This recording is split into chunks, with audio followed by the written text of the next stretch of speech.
अब देखिए इस क्वेश्चन में क्या है, ये भी एडवांस नहीं, उस टाइम का सब्जेक्टिव का क्वेश्चन है।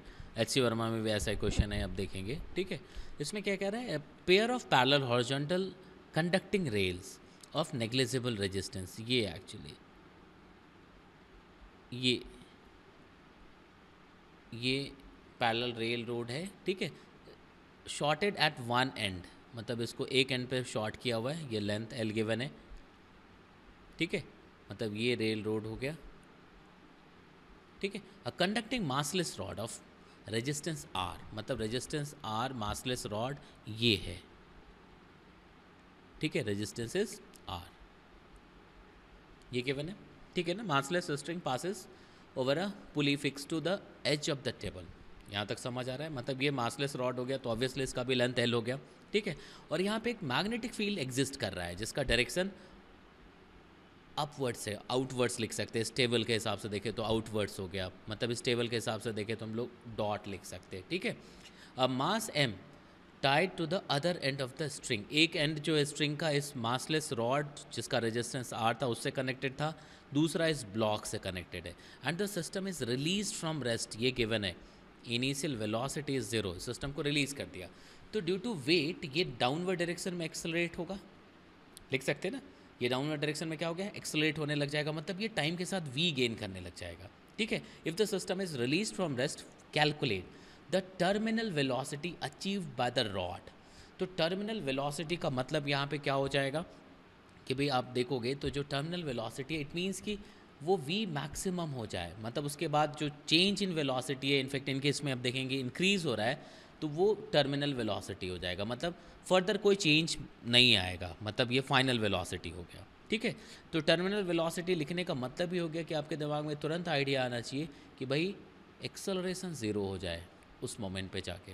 नहीं, सरफेस टेंशन में भी आपने देखा होगा, जैसा हमने टर्मिनल वेलोसिटी लिखा होगा वहाँ पे। ठीक है, तो यहाँ पे इसका मतलब ये होगा कि जिस मोमेंट पे ए ज़ीरो हो जाए, तो अभी तो डेफिनेटली ए है, इसके पहले जब तक वो उसने वी टी गेन नहीं किया हुआ है, क्योंकि मोशन जो स्टार्ट हुआ है वो फ्रॉम द ज़ीरो।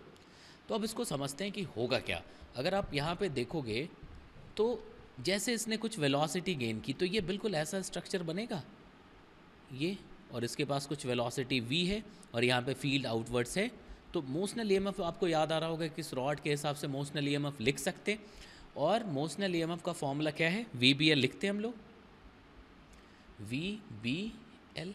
तो कॉन्सेप्ट ये है कि जब ए ज़ीरो हो गया उस मोमेंट पे जो v होगा वही टर्मिनल वेलोसिटी होगा। ठीक है, तो ए ज़ीरो क्यों होगा, अभी तो इसके पास वेट है mg, लिख सकते, तो एम जी इसकी वजह से यहाँ पे टेंशन होगा। ठीक है, और ये टेंशन यहाँ पे भी वर्क कर रहा होगा। ठीक है ना, तो एट टी ज़ीरो जो net force on this block है that is clearly M G, because at T zero T absent होगा, टी होगा ही नहीं। लेकिन टाइम के साथ क्या होगा, जैसे ये बढ़ना शुरू करेगा इस लूप में, यहाँ पे मैं ऐसा बना देता हूँ, ये रेल रोड। ठीक है, और ये रॉड है मासलेस रॉड जो मूव करना शुरू कर रहा है। ठीक है, तो जैसे इसने कुछ वेलोसिटी गेन कर ली इस रॉड ने, ठीक है, अब इसमें क्या होगा, ईएमएफ आ जाएगा।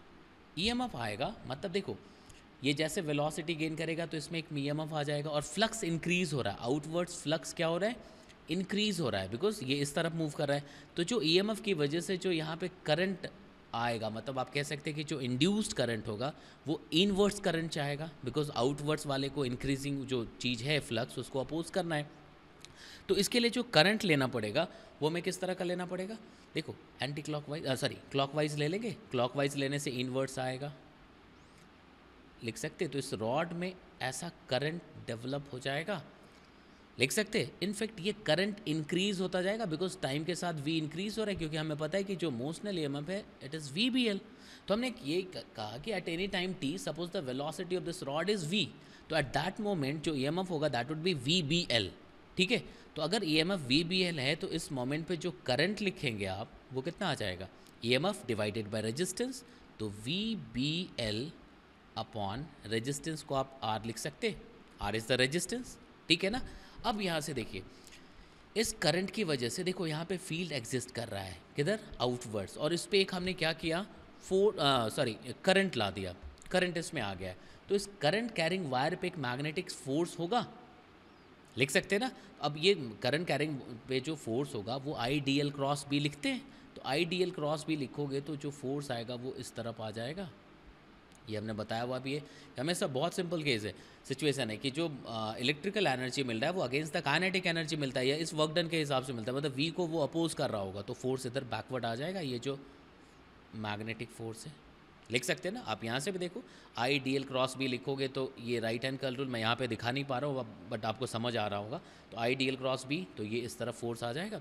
अब ये जो फोर्स है ये क्या होगा, I D L cross B theta 91 हो जाएगा तो I L length into B ये लिख सकते हैं। और टाइम के साथ ये आई इंक्रीज हो रहा है बिकॉज वी इंक्रीज हो रहा है, लिख सकते हैं ना। टाइम के साथ आई इंक्रीज हो रहा है because V is increasing with the time, ठीक है ना। तो आई इंक्रीज होने की वजह से एफ भी इंक्रीज हो रहा है। तो एक मोमेंट आएगा जब ये एफ मैग्नेटिक जो इस तरफ लग रहा है, ठीक है, जो उल्टे साइड में मैग्नेटिक फोर्स लग रहा है ये एफ एम, अगर इस एम जी को बैलेंस कर ले तो उस मोमेंट पे ए ज़ीरो हो जाएगा। तो बहुत क्लियर सॉल्यूशन है, सिंपल सॉल्यूशन है कि आप क्या लिखोगे कि for terminal velocity F magnetic must be equal to M G, लिख सकते। अब देखो एफ मैग्नेटिक कितना होगा आई एल बी, अब आई एल बी आई को क्या लिख सकते वी बी एल। अब हमने इस टर्मिनल पॉइंट की बात की तो अब ये वी को क्या लिख देंगे, ये टर्मिनल वेलोसिटी, तो क्या हो जाएगा V T B into L upon R, this is the magnetic force. और ये क्या होना चाहिए एम जी हो जाना चाहिए, लिख सकते हैं ना। ये क्यों लिख रहे हैं समझ आ रहा है। तो ये देखो ये हमने यहाँ पे लिख दिया वी टी, ठीक है, देखिएगा तो V B L upon R, this is I, ठीक है। मैग्नेटिक फोर्स के लिए एल इंटू बी भी मल्टीप्लाई करना पड़ेगा तो एल इंटू बी भी मल्टीप्लाई कर दिया हमने। तो ये टोटल ये क्या हो गया मैग्नेटिक फोर्स हो गया। तो ये क्या होना चाहिए एम जी के इक्वल होना चाहिए, लिख सकते हैं ना। तो यहाँ से अब टर्मिनल वेलोसिटी निकाल सकते हैं आप। तो टर्मिनल वेलोसिटी कितनी हो जाएगी M G R divided by कितना B square N L square, this is the answer. तो फर्स्ट पार्ट का आंसर तुम्हारे पास है। अब सेकंड पार्ट की बात करते हैं, the acceleration of the mass at the instant when the velocity of the rod is half the terminal velocity. अब इसका कहने का मतलब ये हो गया कि जो सेकंड पार्ट की बात कर रहे हैं हम लोग, तो सेकंड पार्ट में क्या है कि भाई when the velocity is V T by two, it means कि we have V equals to M G R divided by two B square upon two B square L square, लिख सकते। अब देखो इस वेलोसिटी पे जाके नेट एक्सेलरेशन ज़ीरो हो गया था तो डेफिनेटली इसके पहले मैग्नेटिक फोर्स कम होगा, मतलब कुछ एक्सेलरेशन होगा, कुछ नेट फोर्स लग रहा होगा, लिख सकते हैं ना। तो अब अगर हम लोग देखें यहाँ पे तो एम जी, ठीक है, टेंशन टी लिख दिया हमने, ठीक है।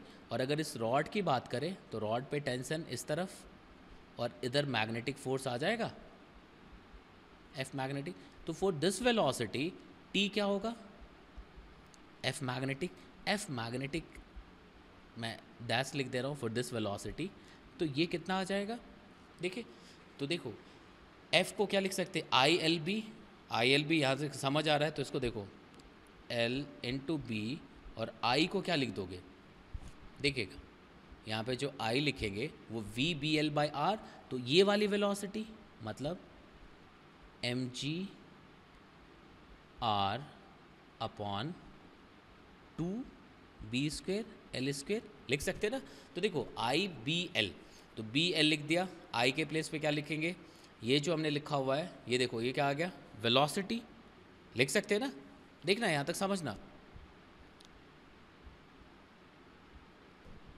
तो देखो वी बी एल देखना, तो वेलोसिटी लिख दिया, बी देखो वी बी एल तो V B L upon R, लिख सकते।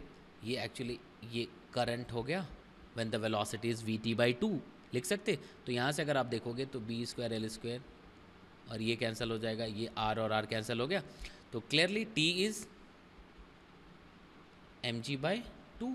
अब यहाँ पे देखेंगे तो इसके पास एक एक्सेलरेशन है ब्लॉक के पास, ठीक है, because M G is greater than T. तो कितना लिखोगे आप M G minus T goes to M A, where a is the acceleration, लिख सकते। तो देखो ए कितना आ जाएगा, M G minus M G by two divided by M. तो फाइनली जो आंसर आएगा वो जी बाई टू। ठीक है, तो लिख सकते।